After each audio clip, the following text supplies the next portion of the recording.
பிரியமானவர்களே, இயேசு கிறிஸ்துவின் நாமத்தில் உங்களுக்கு என் அன்பின் வாழ்த்துக்கள். இந்த புதிய மாதத்தின் முதல் நாளில் உங்களோடு பேசுவது எனக்கு அதிக சந்தோஷம். அதுவும் அமெரிக்கா தேசத்துல சான் பிரான்சிஸ்கோவில் இந்த அருமையான பாலம் கோல்டன் கேட் பிரிட்ஜ், அதுக்கு முன்னால நின்று உங்களோடு பேசுவதிலே நான் மகிழ்ச்சி அடைகிறேன். பிரியமானவர்களே, இந்த மாதத்திற்கு தேவன் என்ன வாக்குத்தத்தம் தருகிறார்? அதுதான் உடைய இருதயத்தில் ஒரு பெரிய தாகமாக இருக்கும், ஒரு வாஞ்சையாக இருக்கும், எதிர்பார்ப்பாக இருக்கும். ஆண்டவர் உங்களுடைய எதிர்பார்ப்பை அறிந்திருக்கிற தேவன், வாஞ்சைகளை அறிந்திருக்கிற தேவன்.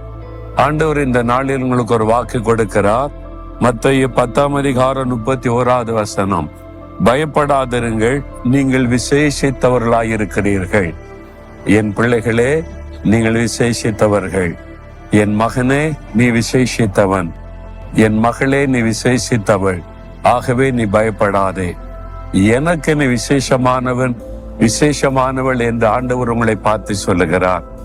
ஆண்டவர் இந்த இடத்தில் சொல்லும் போது நீங்கள் எதை குறித்தும் பயப்படாதங்க. ஒரு காசுக்கு 2 அடைக்கலான் குருவிகளை விற்கிறாங்க. அது கூட பிதாவின் சித்தம் இல்லாம கீழே விழாது. தேவனுக்கு தெரியாம எதுவுமே நடக்க முடியாது.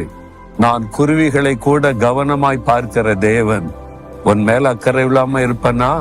உனக்காக ஜீவனையே கொடுத்திருக்கிறேனே, ரத்தத்தை சிந்தி இருக்கிறேனே. நீ விசேஷமானவன் அல்லவா, விசேஷமானவள் அல்லவா என்று ஆண்டவர் சொல்லுகிறார். எப்படி விசேஷம் நினைக்கிறீங்களா? சிருஷ்டிப்புல நீங்கள் விசேஷமானவர்கள். ஒரு பறவையை, மிருகையை சிருஷ்டிக்கும் போது ஒரு வார்த்தை சொன்னார், உண்டாகிவிட்டது.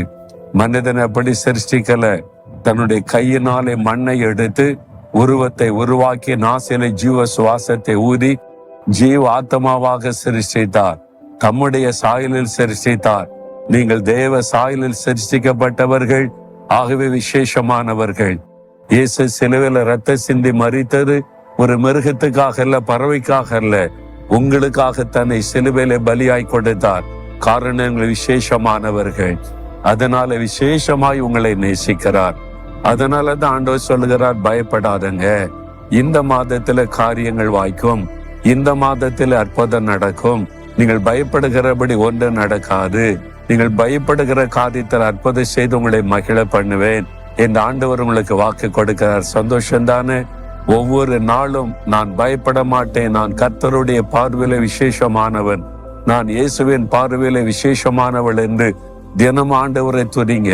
ஆண்டவரே, நான் உம்முடைய பார்வையில விசேஷமானவன் என்று நீங்க துதிக்க துதிக்க விசுவாசத்தை அறிக்கையிடுறீங்க.